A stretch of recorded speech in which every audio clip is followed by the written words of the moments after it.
எண்ணிய முடிதல் வேண்டும், எண்ணிய முடிதல் வேண்டும், நல்லவை எண்ணல் வேண்டும். நீங்கள்லாம் கொஞ்சம் உட்கார வேண்டும். எண்ணிய முடிதல் வேண்டும், நல்லவை எண்ணல் வேண்டும். வெளியே இருக்கிறவங்களாம் கொஞ்சம் உள்ளர வர வேண்டும். முடியாதுல்ல? நம்ம பேசிடலாம்ல சார்? Super sir. எண்ணிய முடிதல் வேண்டும், நல்லவை எண்ணல் வேண்டும், திண்ணிய நெஞ்சம் வேண்டும், தெளிந்த நல் அறிவு வேண்டும், பண்ணிய பாவமெல்லாம் பருதி முன் பணியை போல நன்னிய நின்முன்னிங்கு நசிந்திட. இப்படிலாம் யாராவது சொன்னா கைதட்ட வேண்டும். இருக்கிற 4 பேரும் நீங்க பேய் படம் பார்க்குற மாதிரி பார்த்தீங்கன்னா பயப்படமா இருக்கு. உண்மையிலேயே இங்க 2 மகிழ்ச்சி எனக்கு பேசுறதுல. எனக்கு ரொம்ப 2 விஷயம் ரொம்ப மகிழ்ச்சி. என்னன்னா, என்னுடைய தாய்மண்ணால எத்தனையோ ஊர்களுக்கு போய் பேசியிருக்கோம், எத்தனையோ வெளிநாடுகளுக்கு போய் பேசியிருக்கோம். என்னுடைய தாய்மண்ணான மதுரையில் பேசுவதில் முதல் மகிழ்ச்சி. பாண்டியர் குதிரை குளம்படியும், தூள் பறக்கும் இளைஞர் சிலம்படியும், மதி தோண்டிய புலவர் சொல்லடியும், இளம் தோகை மாதர்தம் மெல்லடியும், மயங்கி ஒழிக்கும் மாமதுரை மாலையிலே மல்லிகை பூமதுரை, மண்ணை திருட வந்தவரை செம்பொன்னை திருட வந்தவரை, ஊர் பொசுக்கி போக வந்தவரை தாயாய் மாற்றும் தூய் மதுரை, அவர்தம் சேயாய் வணங்கும் தாய் மதுரை எங்கள் மதுரை. இந்த மதுரை மண்ணிற்கு வந்திருக்கக்கூடிய அத்தனை பெரியோர்களுக்கும் ஒரு அரங்கு நிறைந்த கைதட்டலின் மூலமாக, உண்மையிலேயே தெரியுமா, மதுரை மக்களுக்குன்னு தனியான ஒரு நகைச்சுவை உணர்வு இருக்கும். இப்போ நீங்கெல்லாம் நான் தானே பேச்சாளர் கிடையாது, கீழே இருக்கிற அத்தனை பேருமே பேச்சாளராக தான் இருப்பாங்க. வரும்போதே ஒரு அக்கா சொன்னாங்க, தம்பி நீ தானே இந்த இன்ஸ்டாகிராமில் 1 நிமிட கதை சொல்லுவ அப்படின்னாங்க. ஆமாக்கா அப்படின்னே.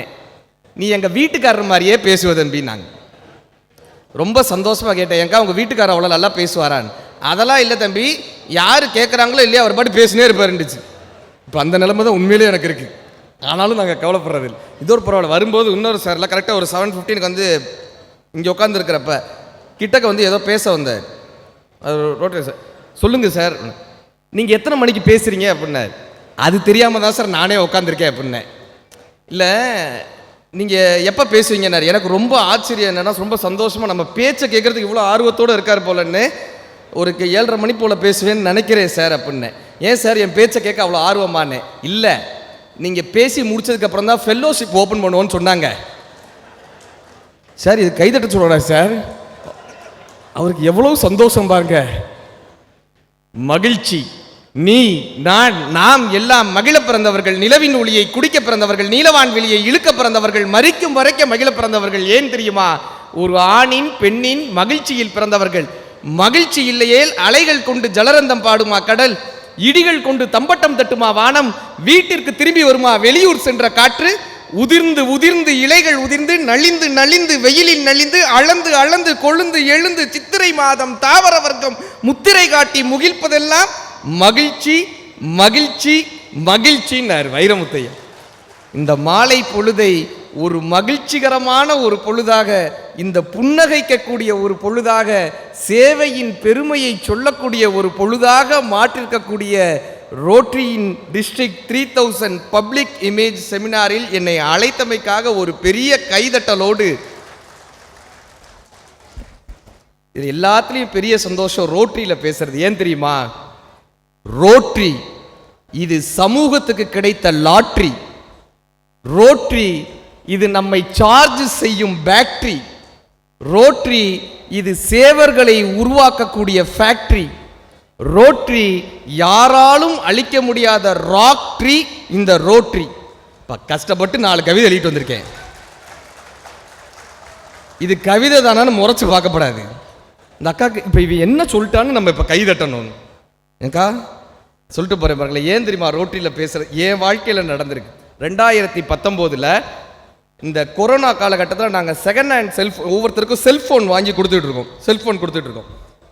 அப்போ சென்னை பக்கம் நடுவீரப்பட்டுன்ற ஒரு கிராமத்தில் ஒரு படிக்க முடியாத ஒரு பையனுக்கு செல்ஃபோன் வாங்கி கொடுக்குறோம். அவங்க வீடு எரிஞ்சு போயிருந்துச்சு. வீடே எரிஞ்சிருந்துச்சு, எலக்ட்ரிக் ஃபயரில் எரிஞ்சிருந்துச்சு. இதை நான் ஒரு பதிவாக இன்ஸ்டாகிராமில் போட்டிருந்தேன், இந்த மாதிரி இந்த பையனுடைய வீடு எரிஞ்சிருச்சுன்னு. அப்போ தாம்பரம் ரோட்டரி கிளப்பினுடைய பிரசிடெண்ட்டாக இருந்தாங்க உஷா அஜித்ன்ற மேடம். அவங்க என்ன பண்ணாங்கன்னா, அவங்களே பெரிய டாக்டர், அவங்களுக்கே பெரிய பொசிஷனில் இருக்கிறவங்க.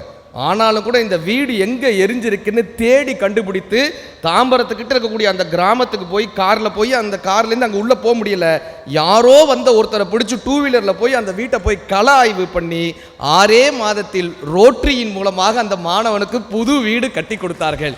களத்தில் இருப்பவர்களாக இந்த ரோட்டேரியன்ஸ் இருக்காங்க. அதுதான் பெரிய சந்தோஷமே. சென்னையில் வெள்ளம் வந்தப்பெல்லாம் எங்கள் ஊர் மாடம் பக்கத்தில் தண்ணி வந்துருச்சு. எங்கள் ஏரியா ரோட்டரி கிளப்பை சார்ந்தவர், அவருக்கு மாதமே கிட்டத்தட்ட ஒரு 20 lakhs வரைக்கும் டேர்ன் ஓவர் பண்ணக்கூடிய ஒருவர் என்ன தெரியுமா பண்ணார்? வேட்டியை மடித்து கட்டி அந்த தண்ணிக்குள்ளே இறங்கி அவர் களத்தில் நிற்கிறாருங்க. நான் போய் கேட்டேன், என்ன சார் நீங்கள் போய் நிற்கிறீங்களே சார்ன்னு. சேவை செய்யணும் வந்துச்சுன்னா நம்ம போய் நிற்கணுன்றதான்ப்பா ரோட்டரி எனக்கு கற்றுக் கொடுத்ததுன்னு சொன்னார்.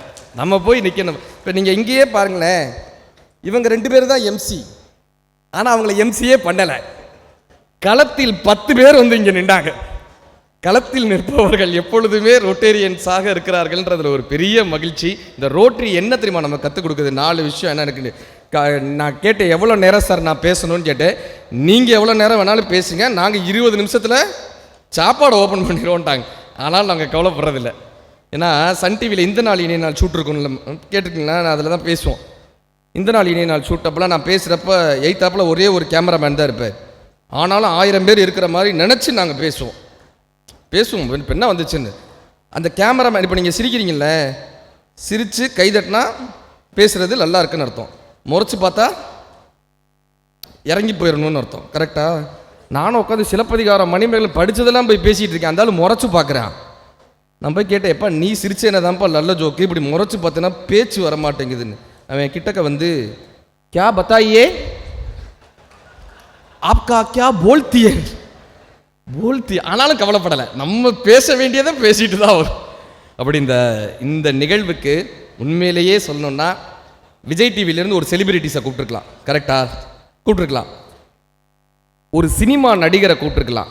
ஆனால் ஒரு பேச்சின் மூலமாக சேவையின் மேன்மையை கடத்த வேண்டும் என்றும் இந்த பப்ளிக் இமேஜ்னா என்ன என்று மக்களுக்கு கடத்த வேண்டும் என்கிற பெரிய சிந்தனையோடு ஒரு பேச்சரங்கத்தை அரங்கத்தை கொடுத்தமைக்காகவே இந்த ரோட்டரி டிஸ்ட்ரிக்ட் 3000 ஒரு பெரிய கைதட்டலோடு இந்த நேரத்தில் நன்றி சொல்லி இந்த அருமையான நிகழ்ச்சிக்கு எம்மை அழைத்த Rotarian Karthik sir, district governor Karthik sir, Gopalakrishnan sir, phone பார்த்தாலும் பரவாயில்ல சார், தப்பில்லை, நீங்கள் பாருங்கள் பின்ன, கோபாலகிருஷ்ணன் சார், சுப்பிரமணியன் சார் மற்றும் இந்த பத்திரிகையில் இருக்கிற அத்தனை பேருக்குமே ஒரு பெரிய கைதட்டலோடு நன்றி சொல்லிடலாம். 20 நிமிஷம் தான் எனக்கு இருக்குது, எல்லாருடைய பேரையும் வாசிங்க. இந்த ரோட்டரி எதை தெரியுமா பரிசா தருது? 4 விஷயங்களை நமக்கு பரிசா தருது. வேகமாக கடத்திட்டு போயிடுறேன். இந்த 4 விஷயத்தை நான் விதைகளை தூவுகின்றேன். சில விதைகள் தண்ணீரில் விழும், சில விதைகள் முட்காட்டில் விழும், சில விதைகள் பாறைகளில் விழும், சில விதைகள் மட்டும்தான் செம்மண்ணில் விழும். நீங்கள் செம்மனாக இருக்கும்போது, நீங்கள் ஆசீர்வதிக்கப்பட்டவர்களாக இருக்கும்போது இந்த விதைகள் உங்களுக்குள் விழுந்து அது விருட்சமாக மாறும் என்கிற இறை நம்பிக்கையோடு இந்த 4 விஷயத்தை கடத்திட்டு போகிற ரோட்டரி எதை தெரியுமா நமக்கு பரிசாக தருது? முதல் விஷயம், நாமெல்லாம் வாழ்கிறோம், ஆனால் வாழ்கிறோமான்னு ஒரு கேள்வி வருது இல்லை? இன்றைக்கி நீங்கள் யார்கிட்டையாவது போய் கேளுங்களேன், நம்ம சொந்தக்காரங்களோ தெரிஞ்சவங்ககிட்டயோ, சார் எப்படி இருக்கீங்க, என்ன பதில் வரும்? ஏதோ இருக்கேங்க. கரெக்டா? அவன் திரும்ப நம்மக்கிட்ட கேட்கட்டும், நீங்கள் எப்படி இருக்கீங்க? நான் நல்லா இருக்கேங்கன்னு சொல்லி பாருங்க, அவன் மூஞ்சி சின்னதாகிடும். அது எப்படி ஊரெல்லாம் இதில் இருக்காங்க, நீ மட்டும். இந்த வாழ்தலை ஆங்கிலத்தில் 3ஆ பிரிச்சாங்க. லிவிங், சர்வைவிங், நம்ம டைம் முடிஞ்சிருச்சா? இந்த மேடையில் நான் அந்த அம்மா பேச்சாளர், என்னைய தவிர எல்லாம் போடியத்தில் இருக்கீங்க. Living, surviving, existing. அது என்னப்பா 3 விஷயம்? நாங்கள் லிவிங் வாழ்தல், சர்வைவிங் பிழைத்தல், எக்ஸிஸ்டிங் இருத்தல். இன்னைக்கு யாராவது ஒருத்தட்ட போய் எப்படி இருக்கீங்கன்னு கேட்டால் என்ன சொல்கிறாங்க? ஏதோ இருக்கேங்கன்றான். கரெக்டா? இன்னும் கொஞ்சம் பேர் சொல்கிறான் உங்கள் புண்ணியத்தில் இருக்கேங்கன்றான். நமக்கு இருக்கிறதே 4-5 புண்ணியம், அதில் நீ இருந்துட்டேன்னா நான் என்னடா பண்ணுறதுன்னு ஒரு கேள்வி வருது இல்லை? அப்போ இந்த இருத்தலுக்கும் வாழ்தலுக்கும் என்னப்பா வித்தியாசம்னாங்க. எங்கே தெரியுமா இருக்கேன்னு சொல்லுவாங்க? ஜெயிலில் இருக்கேன்னுவான், வீட்டில் வாழ்கிறேன்னுவோம். யாராவது வேலூர் சிறைச்சாலையில் 35 வருடமாக வாழ்ந்து கொண்டு இருக்கிறேன்னு யாரும் சொல்ல மாட்டாங்கல்ல? கரெக்டா? அப்போ இந்த ஜெயிலுக்கும் வீட்டுக்கும் என்னப்பா வித்தியாசம்? நாங்கள் இந்த சிறைச்சாலைக்கும் வீட்டுக்கு என்ன தெரியுமா வித்தியாசம்? சின்ன வித்தியாசம் சார். காவல்துறை ஐயா வந்திருக்காங்க, அவரை வச்சுட்டு இந்த விஷயம் சொல்கிறோம் பாருங்க. இந்த சிறைச்சாலைக்கும் வீட்டிற்கும் என்ன தெரியுமா வித்தியாசம்? சின்ன வித்தியாசம். தாழ்பால். தாழ்பால் தாழ்பால் உள்ளே இருந்தால் அது வீடு, தாழ்பால் வெளியே இருந்தால் அது சிறைச்சாலை. நம் மகிழ்ச்சியை நாமே கட்டுப்படுத்தி கொண்டோமேயானால் நாம் வாழ்ந்து கொண்டிருக்கிறோம். நம் மகிழ்ச்சியை யாரோ ஒருவர் கைகளில் கொடுத்துவிட்டு இவர்கள் இப்படி இருந்தால்தான் நான் மகிழ்ச்சியாக இருப்பேன் என்று நம் வாழ்க்கையை இன்னொருவர் கையில் கொடுத்தால் நாம் சிறைச்சாலையில் இருந்து கொண்டிருக்கிறோம் அர்த்தம். இந்த சிறையிலிருந்து நம்மை மீட்டு வாழ்க்கையை பரிசாக தருகிறது இந்த ரோட்டரி. வாழ்க்கையை பரிசா தருது. 4 வகையான வாழ்க்கையை நமக்கு பரிசா தர்றாங்க. முதல் விஷயம் தனி மனித வாழ்க்கை, பர்சனல் லைஃப். அது என்ன சார் பர்சனல் லைஃப்? தனி மனித வாழ்க்கை. 2வது ஃபேமிலி லைஃப், குடும்ப ரீதியான வாழ்க்கை. 3வது பிஸ்னஸ் லைஃப். 4வது சொசைட்டி லைஃப். இந்த 4 விஷயத்தை ரோட்டரி நமக்கு பரிசாக தருகிறது. தனி மனித வாழ்க்கை அது என்ன தெரியுமா? தனி மனித வாழ்க்கை சேவை செய்யணும்னு வர்றோம்ல, சர்வீஸ் பண்ணணும் தானே எல்லாருமே வர்றோம். சர்வீஸ் பண்ணணும், இந்த சொசைட்டிக்கு ஏதாவது பண்ணிடணும். நாம் மகிழ்ச்சியாக இருந்தால் மட்டும்தான், ஒரு தனி மனிதன் மகிழ்ச்சியாக இருந்தால் மட்டும்தான் அவனுக்குள் இருக்கக்கூடிய அன்பு ஊறும். அப்பொழுதுதான் இந்த சமூகத்திற்கு ஏதேனும் செய்ய வேண்டும் என்கிற ஒரு எண்ணம் அவனுக்குள்ளே வரும். தமிழ் என்ன தெரியுமா கற்றுக் கொடுக்குது? ஒரு தனி மனித வாழ்க்கையை எப்படி தெரியுமா கற்றுக் கொடுத்தாங்க தமிழில்? ஒரு நாளைக்கு என்னப்பா பண்ணணும்னு கேட்டாங்க. யாவருக்குமாம் இறைவனுக்கோர் பச்சிலை, யாவருக்குமாம் பசுவுக்கோர் வாயுரை, யாவருக்குமாம் உண்ணும் போது ஒரு கைப்பிடி, யாவருக்குமாம் பிறருக்கோர் இன்னுரை தானேன்னு தமிழ் கற்றுக் கொடுக்குது. என்ன தெரியுமா அர்த்தம்? நீங்கள் நடந்து போகும்போது ஏதோ ஒரு சிலையை, ஒரு 4 இலையை போட்டு வணங்கிட்டு போங்கப்பா, ஏதோ ஒரு இலையை போட்டு வணங்கிட்டு போங்கப்பா. எதுவுமே முடியலையா, நீங்கள் சாப்பிட்றப்ப ஒரு கைப்பிடி எடுத்து வச்சு சாப்பிடுங்கப்பா. அதுவுமே முடியலையா, ஒருத்தரை பார்த்தா ஒரு இன்னுரை, நல்ல ஒரு சந்தோஷமான ஒரு வார்த்தைகளை கடத்திட்டு போங்கப்பான்னு தமிழ் சொல்கிறோமா? பார்த்துறீங்களா சார்? இந்த ஆஸ்பத்திரிக்கு ஆறுதல் சொல்கிறதுக்குன்னு சில பேர் போவாங்க.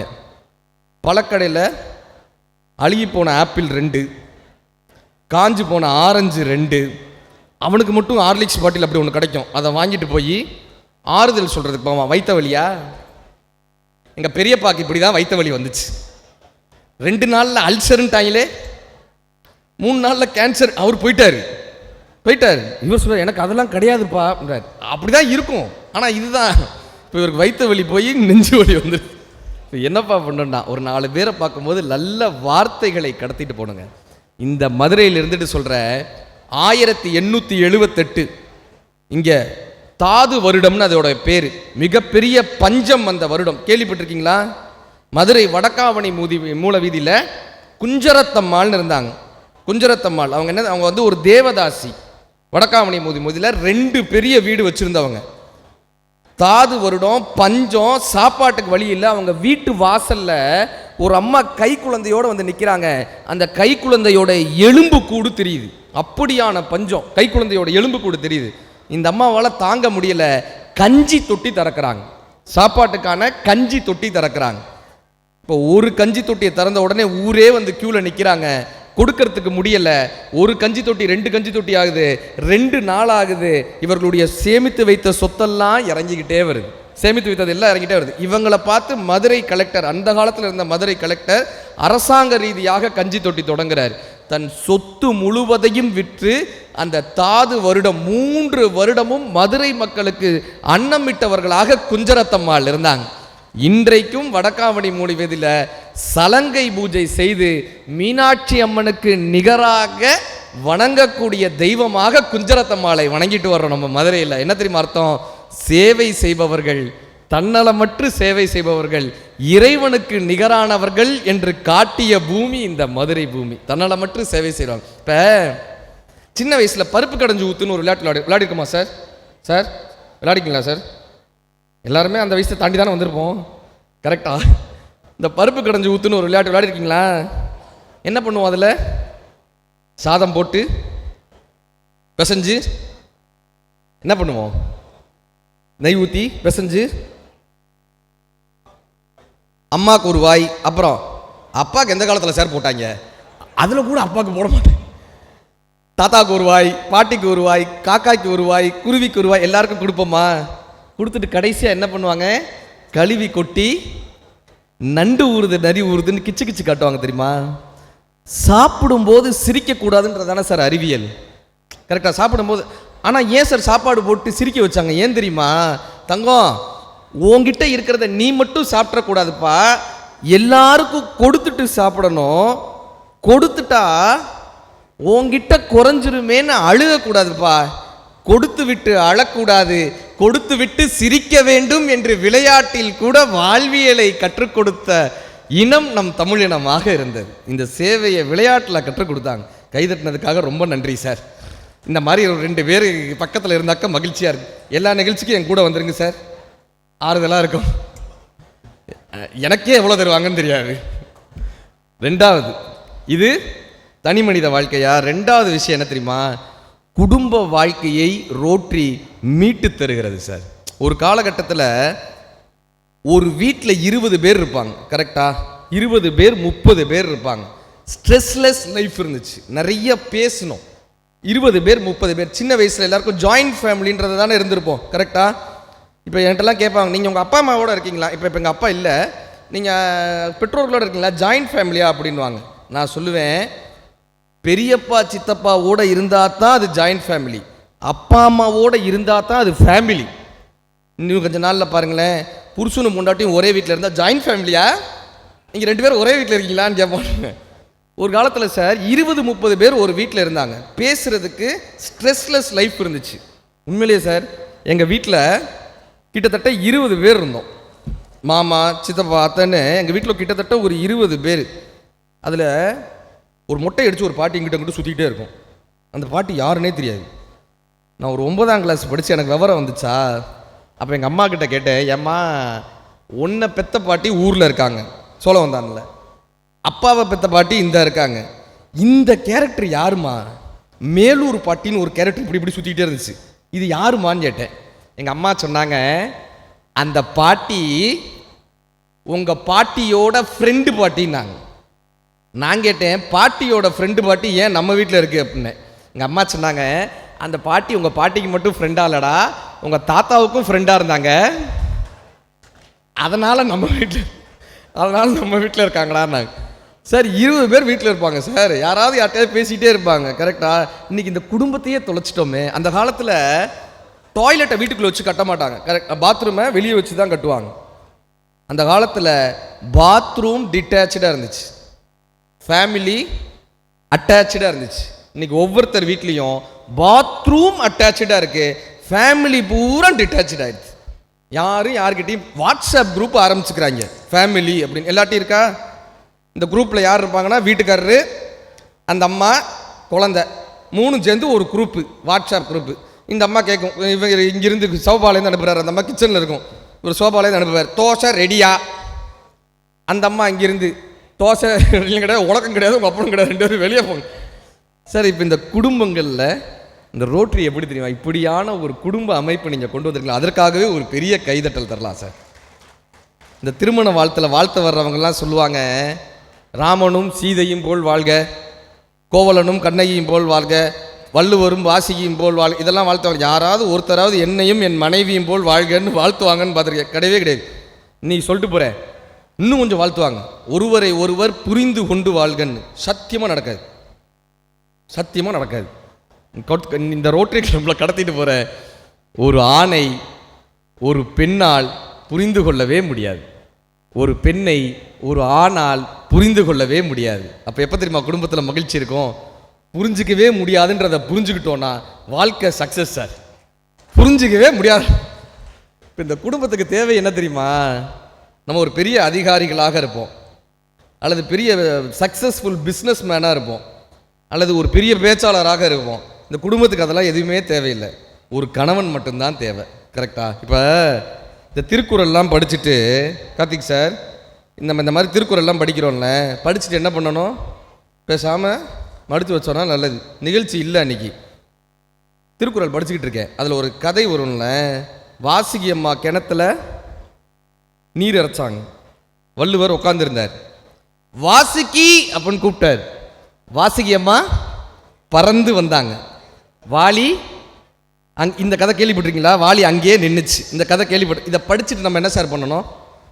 பேசாமல் அப்படியான்னு கேட்டு வச்சுக்கணும். நான் என்ன பண்ணேன், என் வீட்டுக்காரி வாசத்தில் வச்சுக்கிட்டு இருந்தா, நம்ம ஏன் இதை ட்ரை பண்ணி பார்க்கக்கூடாதுன்னு ஜானகி அப்படின்னே, என் வீட்டுக்காரி அங்கேயே நின்னா, வாலி பறந்து வந்துச்சு.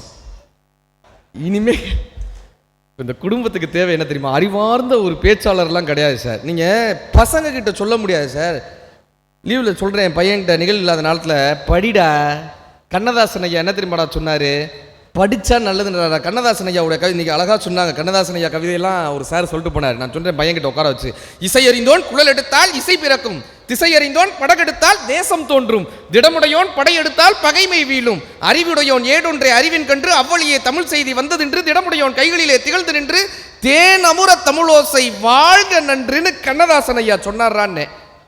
அவனு இப்படி தான் முறைச்சு பார்த்தான். படித்தா நல்லது, அவ்வளோதானே, ஏன் இழுக்கிற, சாட்டா முடிப்பா.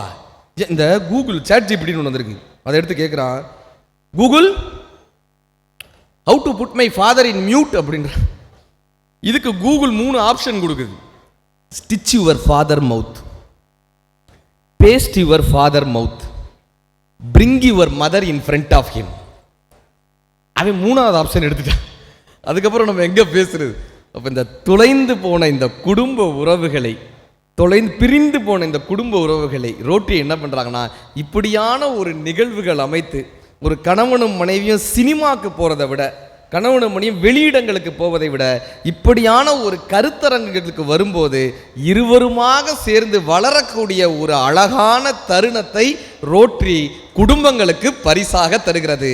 தொலைந்து போன இந்த குடும்ப உறவை ரோட்டரி மீட்டெடுத்து தருகிறது. 2. 3வது என்னவானா, தொழில் ரீதியான வாழ்க்கை, தொழில் ரீதியான பிஸ்னஸ் லைஃப். அதுக்கு ரோட்டரிக்கு எப்படி சேர்னாங்க? வள்ளுவர் சொல்கிறாரு, நம்ம தொழிலை எப்படி தெரியுமா வளர்க்கணுமா? தொழிலை எப்படி தெரியுமா வளர்க்கணுமா? வினையால் வினையாக்கி கோடல், யானையால் யானை கவர்ந்தற்றுன்னு ஒரு குறள் இருக்குது. என்ன தெரியுமா அர்த்தம்? நாம் செய்கிற தொழிலை எப்படி வளர்க்கணும்னா, அந்த தொழில் சார்ந்த நண்பர்களை நம்ம பழகி வச்சுக்கணுமா. எப்படி ஒரு யானையை வைத்து யானையை பிடிக்கிறார்களோ, நாம் செய்யக்கூடிய தொழில் சார்ந்த நண்பர்களை நம்ம பழகி வச்சுக்கணும். இப்போ ஒரு பில்டிங் கன்ஸ்ட்ரக்டர் இருப்பார், இங்கே ரோட்டரியில் ஒரு இன்டீரியர் டெக்கரேட்டர் வரும்போது 2 பேரும் நண்பர்களாக மாறுவாங்க. வினையால் வினையாக்கி கோடல் இல்லையா? ஒரு யானையை வைத்து யானையை பிடிப்பது போல எல்லாத்தையும் தாண்டி ஒரு வேலையை சேவையாக ரோட்டரியால் மட்டும்தான் செய்ய முடிகிறது. ஒரு வேலையை சேவையாக மாற்றி தருது. நம்ம பண்ணக்கூடிய வேலை இருக்குல்ல, அது சேவையாக மாறிடுச்சுன்னா சமூகம் காப்பாற்றுவோம் சார். சேவையாக மாறிடுச்சுன்னா, உதாரணத்துக்கு சொல்கிறேன், கோயம்புத்தூரில் ஒரு நிகழ்வுக்காக போயிருக்கேன். 2 ரூபாய்க்கு ஒரு இட்லி கொடுக்குறாங்க தெரியுமா ஒரு பாட்டி, கமலா தாள்னு கேள்விப்பட்டிருக்கீங்களா அந்த பாட்டியை? அந்த பாட்டியை அங்கே சந்தித்தேன் கோயம்புத்தூர் ரோட்டரி கிளப்பில். அவங்கள கூப்பிட்டு ஹானர் பண்ணாங்க. நான் அந்த பாட்டிகிட்ட கேட்டேன், ஏன் பாட்டி 2 ரூபாய்க்கு எப்படி பாட்டி உங்களால் இட்லி கொடுக்க முடியுது? 2 ரூபாய்க்கு எப்படி பாட்டி கொடுக்கும்? அந்த பாட்டி சொன்னாங்க, அந்த 2 ரூபாயை கூட யாரும் கொடுக்க மாட்டாங்கப்பா, சில பேர் அந்த 2 ரூபாயை ஏமாற்றிட்டு போயிடுவாங்கப்பான்னாங்க. நான் கேட்டேன், அப்போ உனக்கு வருத்தமாக இருக்காதா பாட்டி, அப்போ நீங்கள் கஷ்டப்பட மாட்டீங்களான்னு? பாட்டி சொன்னாங்க, தங்கம் கொடுத்தா லாப கணக்கில் எழுதிப்பேன், கொடுக்காட்டி புண்ணிய கணக்கில் எழுதிப்பேப்பான்னாங்க. கொடுக்காட்டி புண்ணிய கணக்கில் எழுதிப்பேன். இப்போ ராமேஸ்வரம் ரோட்டுக்கு வச்சு சார் சொன்னாங்க, ராமேஸ்வரத்தில் நான் ஒரு வாட்டி ராமேஸ்வரத்துக்கு போனப்போ 3 மணிக்கு காலையில் 3 மணிக்கு ஒரு இஸ்லாமிய நண்பர் துணிக்கடை திறந்து வச்சுருந்தார். இஸ்லாமிய நண்பர். அவர்கிட்ட கேட்டேன், 3 மணிக்கு என்ன சார் வியாபாரம் ஆக போகுது, 3 மணிக்கு கடை திறந்து வச்சுருக்கீங்களே, என்ன வியாபாரம் ஆகிட போகுதுன்னு. அவர் ரொம்ப அழகாக சொன்னார், அப்படி இல்லை தம்பி, இது இந்துக்களுடைய புனித தலம், தர்ப்பணம் பண்ணுறதுக்காக வருவாங்க, பாதி பேர் துண்டை மறந்து வச்சுட்டு வந்துடுவாங்க, இந்த வேட்டி தானம் கொடுக்கறதுக்கு அதெல்லாம் மறந்து வச்சுட்டு வந்துடுவாங்க, நான் கடை திறக்கிறது வியாபாரத்துக்காக மட்டும் இல்லை, இது ஒரு சேவைப்பான்னு கற்றுக் கொடுத்துட்டு போனார். இப்போ நம்மளுடைய வேலை இருக்குல்ல, அது ஒரு சேவையாக மாறும்போது இன்னும் அங்கீகரிக்கப்படுவோம். எத்தனையோ விருதுகள் நான் தொடர்ந்து வாங்கியிருந்தாலும் கூட, எனக்கு ஒரு பெரிய என்னுடைய வாழ்க்கையில் நடந்த ஒரு 2 சம்பவத்தை சொல்லி முடிச்சிடறான்ப்பா, பக்கத்தில் வராங்க, எனக்கு பக்குன்னு இருக்குது. ஆமாம், ஏன்னா ஃபெல்லோஷிப் ஆரம்பிக்கிறதுக்கு இன்னும் கொஞ்சம் ஒரு 20 நிமிஷம் இருக்குது. என்னுடைய வாழ்க்கையில் நடந்த ஒரு சம்பவத்தை, திடீர்னு எனக்கு ஒரு ஃபோன் கால் வந்தது. ஒரு அம்மா அப்படியே குரல் நடுங்க பேசுகிறாங்க. சொல்லுங்கம்மான்றோம், தம்பி உங்களை பார்க்குறதுக்கு எனக்கு ஒரு வாய்ப்பு கிடைக்குமான்னு கேட்டாங்க. வாங்கம்மான்னு எங்கள் ஆஃபீஸ் அட்ரஸ் கொடுத்து விட்றோம். அவங்க பையனோட வர்றாங்க, பையனோட ஆஃபீஸில் என்னை சந்திக்கிறதுக்காக வர்றாங்க. அவங்க அப்படியே கண்ணில் கண்ணீரோடு என் கையை பிடிச்சி நீ நல்லா இருப்பப்பான்னாங்க. என்னம்மா விஷயம்னு கேட்கும்போது அவங்க சொல்கிறாங்க, 2 வருடத்துக்கு முன்னாடி அவங்க கணவன் இறந்து போயிட்டார். பையனோட தங்கியிருக்காங்க. வீட்டில் ஏதோ பிரச்சனை, அவங்களுக்குள்ள ஏதோ ஒரு பிரச்சனை. அந்த பையன் அந்த அம்மாவை கொண்டு போய் ஓல்டேஜ் ஹோமில் விட்டான், முதியோர் இல்லத்தில் விட்டாங்க. 6 மாதம் ஆகுது. அந்த அம்மா சொன்ன விஷயம், இந்த 6 மாதத்தில் என்னால் என் பையனை பார்க்க முடியலையேன்ற ஒரு பெரிய வேதனை இருந்துச்சு, பேர பிள்ளைகளோட விளையாட முடியலையேன்னு ஒரு பெரிய வேதனை இருந்துச்சுப்பா. திடீர்னு ஒரு நாள் அந்த பையன் அந்த ஓல்டேஜ் ஹோமுக்கு வந்து, அம்மா நீ வாமா வீட்டுக்கு போகலான்னு அம்மாவை கூட்டிகிட்டு வந்துட்டான். இப்போ அந்த அம்மா கேட்டிருக்காங்க, எப்படா திடீர்னு மனசு மாறினேன், என்னாச்சு திடீர்னு மனசு மாறுக்கு? என்ன தெரியுமா இருக்கு, நான் எங்கேயோ அம்மாவை பற்றி ஒரு காணொளி பேசியிருக்கேன், ஒரு கதை பேசியிருக்கேன் இன்ஸ்டாகிராமில். அந்த 1 நிமிட கதை அப்படி இப்படின்னு சுற்றி அந்த பையனுடைய செல்ஃபோனுக்கு போயிருக்கு. அந்த பையன் அந்த கதையை படிச்சிருக்காரு, அந்த யூடியூப் வீடியோவை போய் முழுமையாக பார்த்துருக்காரு. ஏதோ ஒரு மனதில் ஒரு பெரிய மாற்றம் ஏற்பட்டு அவங்க அம்மாவை அழைச்சிட்டு வந்துட்டாங்க. அந்த அம்மா என் கையை பிடிச்சிட்டு சொல்கிறாங்க, இன்றைக்கி சந்தோஷமாக என்னுடைய பேர பிள்ளைகளை நான் பார்க்க முடியுதுப்பா, இது ஒன்றால் தான். கழுத்தில் அவங்க கணவர் மாட்டியிருந்த உத்ராட்ச மாலை, அதை கலட்டி என் கழுத்தில் மாட்டி விட்டாங்க. அவங்க போட்டிருந்த அந்த உத்ராட்ச மாலையை வாங்கி என் கழுத்தில் மாட்டி விட்டாங்க. எத்தனையோ விருதுகள் வாங்கியிருக்கோம், அந்த விருதுகள் எல்லாம் ஷோகேஸில் வச்சுருக்கேன். அவங்க கொடுத்த அந்த உத்ராட்ச மாலையை எங்கள் வீட்டு பூஜை அறையில் வச்சுருக்கேன். நம்ம பார்க்கக்கூடிய வேலை ஏதோ ஒரு வகையில் இந்த சமூகத்திற்கான சேவையாக மாறுது. காவல்துறை ஐயாலாம் இருக்காங்க, அவர்கள் பண்ணுறதுலாம் சேவை. ஆசிரியர்கள் இருப்பீங்க, ஆசிரியர் பணி சேவை. மருத்துவர்கள் இருப்பாங்க, மருத்துவர்கள் சேவை. இந்த சர்வீஸ், நம்மளுடைய ஒர்க்குன்றது சர்வீஸாக மாறுதில்ல. அந்த இடத்தில் ரோட்டரி நமது தொழில் ரீதியான வாழ்க்கையை கூட சேவை ரீதியான வாழ்க்கையாக மாற்றுகிறது. வள்ளுவர் சொல்றார், பொருள் அல்லவரை பொருள் என்று செய்யும், பொருள் அல்லது இல்லை பொருள்னார். ஏன் சாமி இவ்வளோ சம்பாதிச்சுட்டே எங்கே கொண்டு போய் சேர்த்து வைக்கிறதுன்னு கேட்டாங்க. வள்ளுவர் சொல்லுவார், அற்றார் அழிபசி தீர்த்தார் அஃதொருவருக்கு பெற்றார் பொருள் வைப்புளின். ஏதோ தமிழ் பாடம் நடத்துறேன்னு நினச்சிடாதீங்க. இவர் பாட்டு வேட்டி சட்டையை கட்டிட்டு வந்து தமிழ் பாடத்தை நடத்திட்டு இருக்காரு. பசிச்சவனுடைய வயிற்றில் கொண்டு போய் பொருளை வச்சிருப்பா, அது 7 ஜென்மத்துக்கு அவன் கூட வரும்பான்னு வள்ளுவர் கற்றுக் கொடுக்குறார். எல்லாம் முடிஞ்சா கடைசி விஷயம், இந்த ரோட்டரி நமக்கு வாழ்விற்கான அர்த்தத்தை பரிசாக தருகிறது. சமூக ரீதியான வாழ்க்கை நம்ம வாழ்கிறோம்ல, ஒரு வாழ்க்கை இதுக்கு ஒரு அர்த்தம் உள்ளதாக இருக்கணும்ல. இப்போ காஞ்சி பெரியவர் வாழ்ந்த காலத்தில், காமராஜர் ஐயா வாழ்ந்த காலத்தில் தான் எங்கள் தாத்தாவும் வாழ்ந்தார்.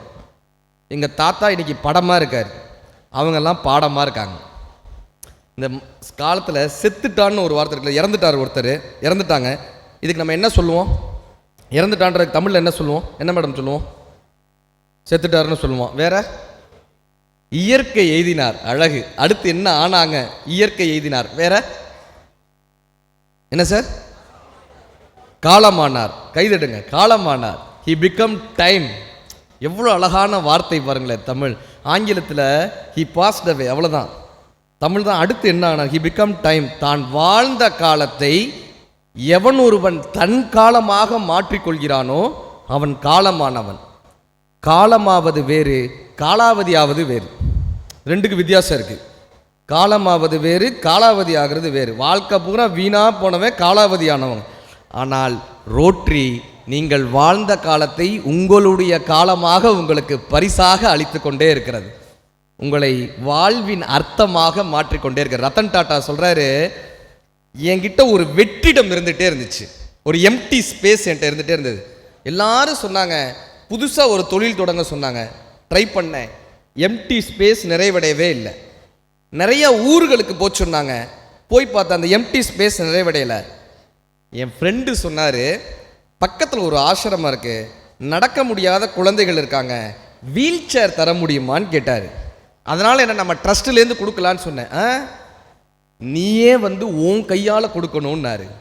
நான் போய் அந்த வீல் சேர் எல்லாருக்கும் கொடுத்தேன். அந்த ட்ரஸ்ட்டில் 400 குழந்தைகள் இருந்தாங்க. அங்கே இருக்கிற குழந்தைகள் தான் அந்த வீல் சேர் கிடச்ச உடனே பட்டாம்பூச்சிகள் மாதிரி இங்கேயும் அங்கேயும் பறந்தாங்க. அதில் ஒரு குழந்தை வந்து என் பேண்ட்டை பிடிச்சி இழுத்தா. என்னன்னு கேட்டேன். அங்கிள் அங்கிள் என் முகத்தை ஒரு 5 நிமிஷம் பாருங்களேன்னா. 5 நிமிஷம் என் முகத்தை பாருங்களேன். ஏம்மா பாருங்களேன். இவர் 5 நிமிஷம் முகத்தை பார்த்துருக்காரு. அந்த குழந்தை சொன்னாலாம், அங்கிள் நாளைக்கு நீங்களும் சொர்க்கத்துக்கு வருவீங்க, நானும் சொர்க்கத்துக்கு வருவேன், அப்போ உங்கள் முகம் மறந்துடக்கூடாதுல்ல அங்கிள், அதுக்காக என் 5 நிமிஷம் பாருங்களேன்னு சொன்னேன். ரத்தன் டாட்டா சொல்கிறார், என்னிடம் இருந்த வெற்றிடம் எம்டி ஸ்பேஸ் அப்பொழுதுதான் நிறைவடைந்ததுன்னார். பணத்தினால் மட்டும் நமக்கு மகிழ்ச்சி வந்துருமானா வரவே வராது சார். 108 கோடி வாங்குறாரு ஒரு உச்ச நடிகர், சூப்பர் ஸ்டார். மேடையில் வந்து நிம்மதியே இல்லைன்றாரே. அம்பானி, இவ்வளோ பெரிய திருமணம் பண்ண அம்பானியினுடைய மகன் சொல்கிறார், my life is not with colourful flowers, it's full of த்ரோன்ஸ்ன்னார். இப்போ பணத்தால் மகிழ்ச்சி வந்துருமா? தரே சொன்னார், மதுரையில் நான் 2 ஏக்கர் நிலம் வாங்கியிருக்கேன். மதுரையில் 2 ஏக்கர் நிலம் வாங்கியிருக்கேன். திருச்சியில் 4 ஏக்கர் வாங்கியிருக்கேன். சென்னையில் 10 கிரவுண்டு வாங்கி போட்டிருக்கேன். நிலத்தை 10 கிரவுண்டு வாங்கி போட்டு நிலம் சொல்லிச்சு, இவன் என்ன வாங்குறான்னா, இவங்க தாத்தாவை நான் தான் வாங்கி போட்டேன், இவங்க அப்பாவை நான் தான் வாங்கி போட்டேன், இவனையும் நான் தான் வாங்கி போட போகிறேன், இவன் என்ன வாங்குறான்? நான் மண்ணின் மீது மனிதனுக்கு ஆசை, மனிதன் மீது மண்ணுக்கு ஆசை, மண் தான் கடைசியில் ஜெயிக்கிறது, இதை மனம்தான் உணர மறுக்கிறது.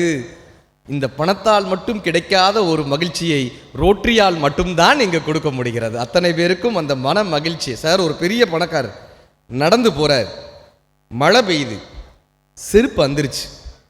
பக்கத்தில் இருக்கிற வீட்டில் கேட்டார், ஏன் சார் நான் இங்கே செருப்பை போட்டுக்கலாமான்னு. தாராளமாக போட்டுக்கோங்க, உங்கள் வீடுங்க, செருப்பை போட்டுக்கங்க, தாராளமாக போட்டுக்கோங்க. இந்த பணக்காரர் 6 மாதத்தில் செஞ்சு போயிட்டார். அவரோட உடம்பை தூக்கிட்டு வர்றாங்க. அதே வீடு, அதே இடம், கரெக்டாக மழை பெய்யுது. இப்போ தூக்கிட்டு வந்தவங்க அந்த வீட்டுக்காரர்கிட்ட போய் கேட்டாங்க, ஏன் சார் மழை பெய்யுது, இந்த உடம்பை இப்படி இறக்கி வச்சுக்கிட்டுமான்னாங்க. அவன் சொன்னா, யார் வீட்டு போனதை யார் வீட்டு வாசலடா வைப்ப, எறா போனது தான். ஒரு செருப்புக்கு இருக்கக்கூடிய மரியாதை கூட இந்த மனித உடம்பிற்கு கிடையாது. ஒரு புதுக்கவிஞர் ரொம்ப அழகாக எழுதினார், தாசில்தார் வீட்டு நாய் இறந்து போனது, ஊரே கூடி துக்கம் கேட்டது. ஒரு நாள் தாசில்தாரே இறந்து போனார், ஒரு நாயும் வரவில்லை. ஒரு நாய். ஒரே ஒரு பாட்டை சொல்லி முடிச்சிடறேன் சார், டைம் இருக்கிறதுனால. ஒரே ஒரு விஷயம்தான், பயப்பட வேணாம் சார், ஒரு பாட்டை சொல்லி முடிச்சிடலாம்.